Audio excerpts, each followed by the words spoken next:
Hello and welcome to my channel. Today I'm going to be talking about all of the books I read in the month of February. I'm literally so excited to film this video because February was a very interesting reading month for me. We have 5 books all over the 5-star scale, so I'm just going to stop talking and let's get into it. We are starting off with the opposite of a bang. First off, we have No Exit by Taylor Adams, which I rated 2.5 stars out of 5. This book centers around Darby Thorne. She is an art student and she is driving home for Christmas to visit her dying mother. And when she gets caught in this like snowmageddon type blizzard, she has to spend the night in a rest area with 4 strangers. When she's trying to get reception outside, she peeks inside of one of the strangers' cars and she finds a kidnapped child. And the plot kind of just kicks off from there. I read this book in 3 days, so like you would assume that meant I liked it.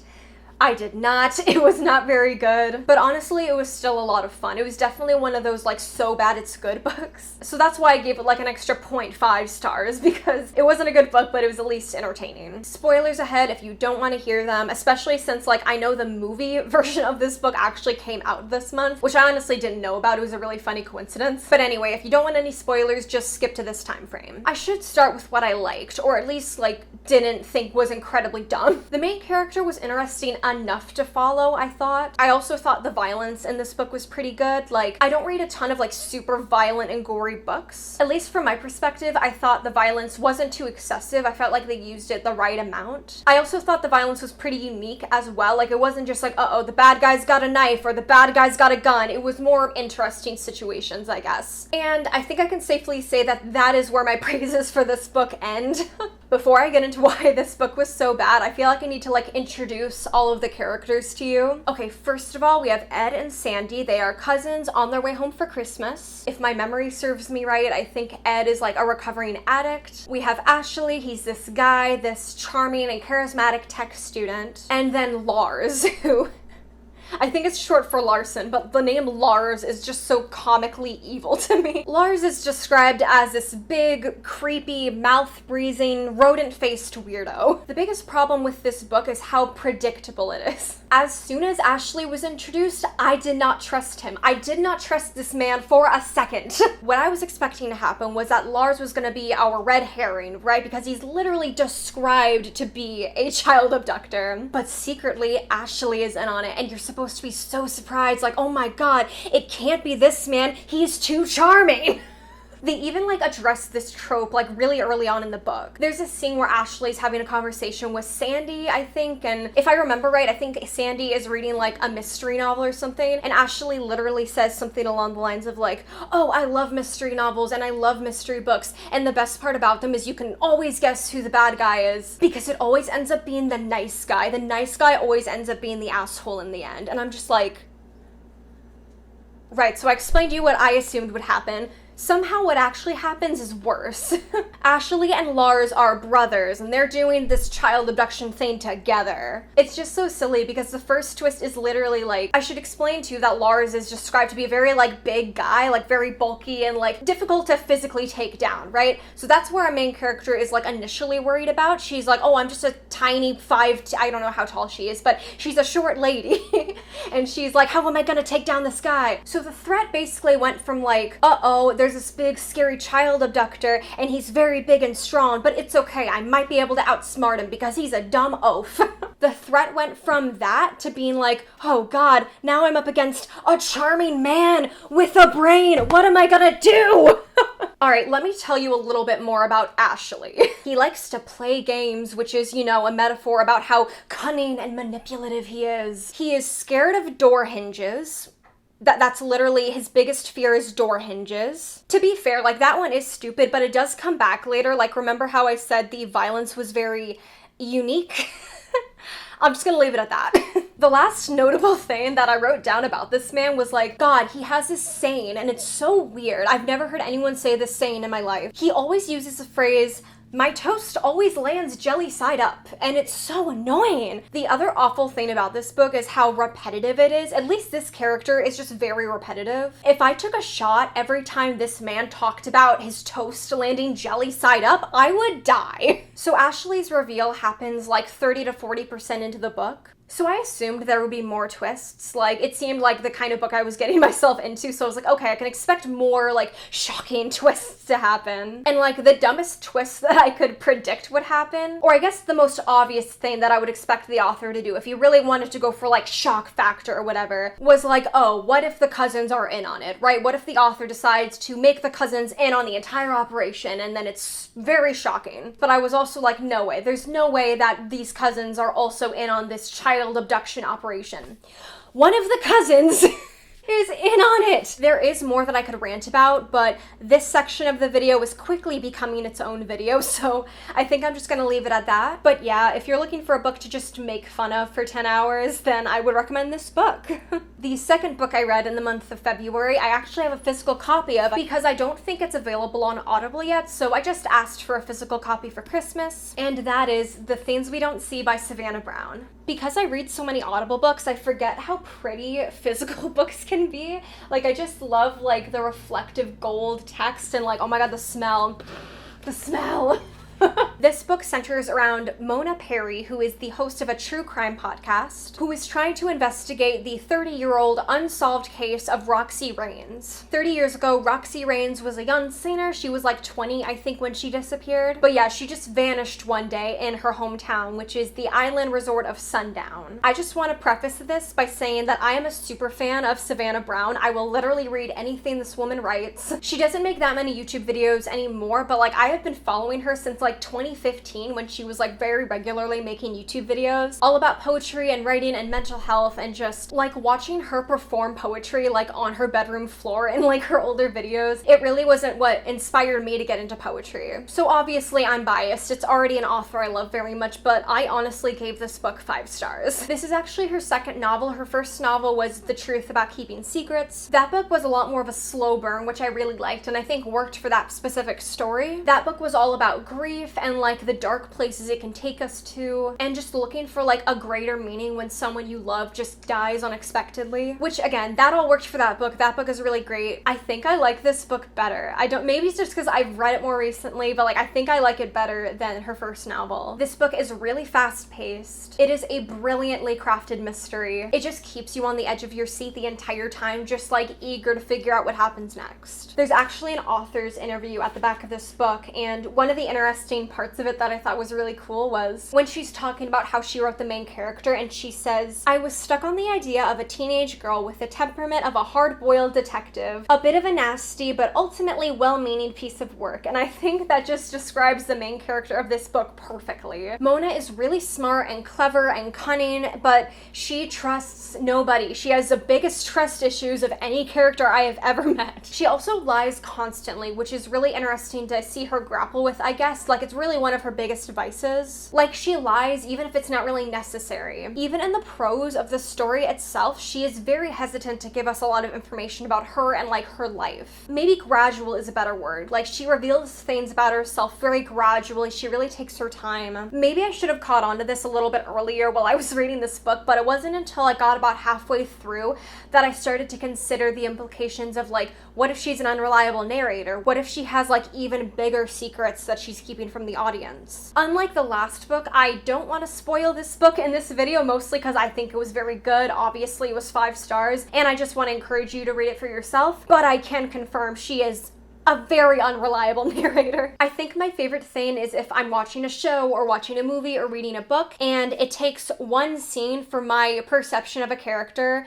to completely flip and completely change. I thought Mona was such an interesting character throughout this story, and I understood her motivations very clearly, but this is one of those books where it took one scene for my perception of her to completely change. There is one scene towards the end of this book where she just goes completely unhinged. Like, she's a character that one minute I was like, yeah, she's a pretty complicated, messed up person, but I'm still on her side. I went from that to being like, I don't think I would want to be friends with this person. I think one of the character's other big flaws is that, like, she is very selfish, and she kind of knows that, and she wants to be better, but given the circumstances, she doesn't really feel like she can. I really loved this book, and I highly recommend it. I think I'm probably going to reread it over the summer just because it is a summer book, and I just love the descriptions of the island and the ocean, and oh, it's just so good. It's such a good book. I also just love Savannah Brown's prose. Like, again, I could consume anything this woman writes. I just think her writing style is so beautiful beautiful. I feel like Savannah Brown brings this sort of like existential darkness to the YA genre, and I am here for it. I love it. Anyway, that's why I gave this book 5 stars, and I could not recommend it highly enough.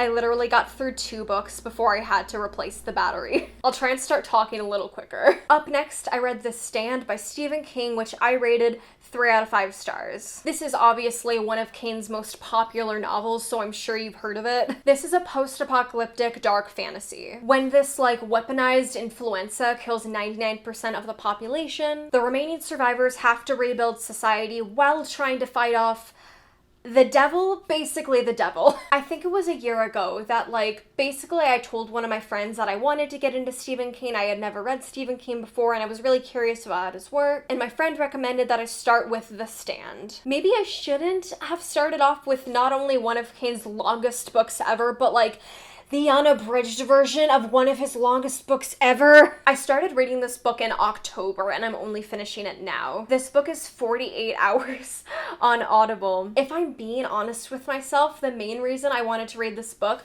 was to basically Audible has these cute little badges that you can earn after you complete certain reading milestones. I just wanted the Mount Everest badge, which they give you if you read a title that is longer than a day. I did a little research after I finished this book and I learned that Stephen King was trying to make this big epic story, right? He was basically trying to do Lord of the Rings, but in contemporary America. I understand why this book is so critically acclaimed, especially if you're really into world building. The world building in this is very thorough and extensive. I just really couldn't get fully into it. The cast of characters is huge. There are so many characters in this book. I really struggled to keep track of who was who and who was where also in the story, especially in the beginning when everyone is so spread apart across the country.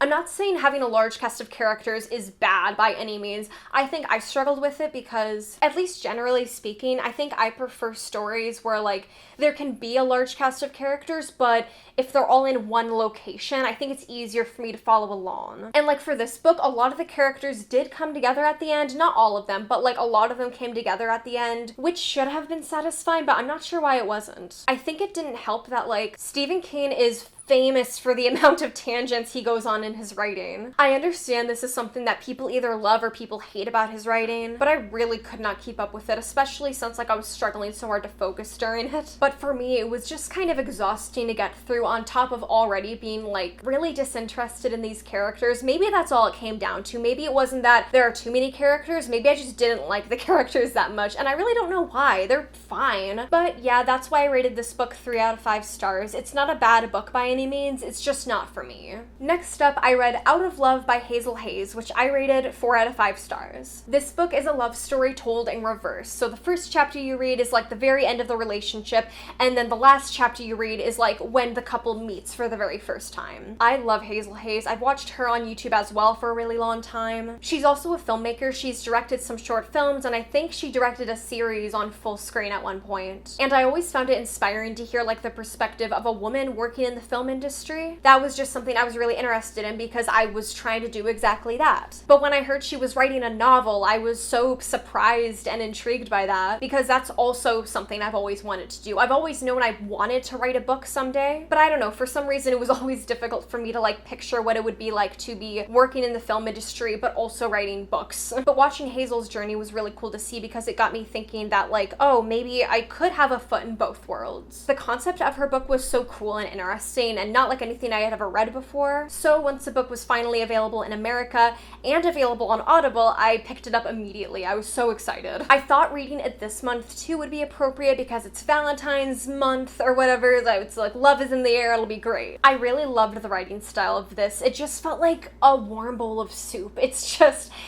so comforting despite how heartbreaking the story is. It's also such an interesting type of suspense. When I think about suspense, I think about Alfred Hitchcock's time bomb thing. If you haven't heard of this, it's basically, I don't know if I would call it a thought experiment, but basically there's a quote by Alfred Hitchcock where he's explaining the difference between surprise and suspense. Just explaining it very briefly, surprise is when you have 2 people sitting at a table and they're having a conversation and a bomb goes off. Suspense is if the bomb under the table is revealed to the audience somehow ahead of time, maybe before the 2 people even get to the table. So these people are having a conversation at a table, they don't know that there's a bomb bomb under the table, but the audience does know there's a bomb under the table. So then we're anticipating what's gonna happen when it blows up, right? Where was I going with this? I don't know. Basically, this book starts with the metaphorical explosion, right? Like the aftermath of this breakup and like everything has fallen apart, but I think the suspense lies in the fact that we don't know how we got here. We don't know how these characters got here. We don't even know these characters very well. We have no idea what has led them to this point to where they have decided to end their relationship. So every chapter, you're going further back in time and you're learning more and more about these characters and like starting to pick up on the ways that being in this relationship has changed both of them. It's just so interesting to read. Like in the beginning of the book, you'll have these characters talking about like one of the big events that the characters reference a couple times is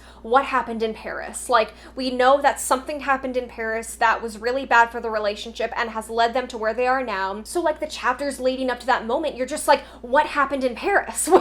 There's just a lot of that kind of suspense, and it's just a kind of suspense that I've never experienced before, and I just find it was just such a fascinating read. I think this is such a beautiful story because it talks about heartbreak on like such a deep level. It talks about heartbreak like a form of grief, which is exactly what it is. This book also has a lot to say about the way we change for our partners, whether consciously or subconsciously. This book just feels like such a mature, modern meditation on what it means to be in a romantic relationship, what these relationships should be and should add to our lives, and ultimately why they end. I keep using the word beautiful, but I just think the message and the core theme of this book is so beautiful because it's basically trying to communicate to the reader that like, just because a relationship ends, it doesn't mean it wasn't worth it and it didn't add something valuable to your life. And I think that's just such a beautiful way to look at love. The last book I read this month, which was actually a reread, was On Earth We're Briefly Gorgeous by Ocean Vuong. I don't reread enough books, I feel like, so I decided to pick this up again. The last time I read it was about a year ago. I used to do DoorDash a lot, so I would read my audiobooks in my car as I was dashing, which was a terrible idea in general, but especially for this book, just because you just have to pay so much attention to it. The language is just so decadent and rich, like you really should give it like all of your attention. You really can't multitask as you listen to or read this book. I'm really happy I finally read it again and took my time with it. Like I said, the language and the story are just so beautiful and rich, but I also forgot how painful this book is. It's really heartbreaking on so many different levels. There really isn't a single sentence or word, honestly, that does not serve the greater narrative. This book tackles generational trauma, racism,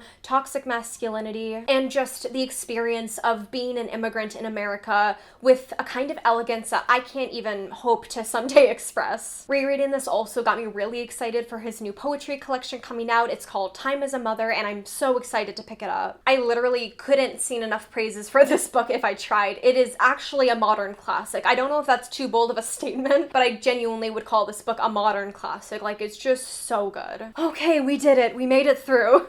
That was all of the books I read in the month of February. Thank you so much for watching. I hope you do something nice for yourself today, and I will see you next time.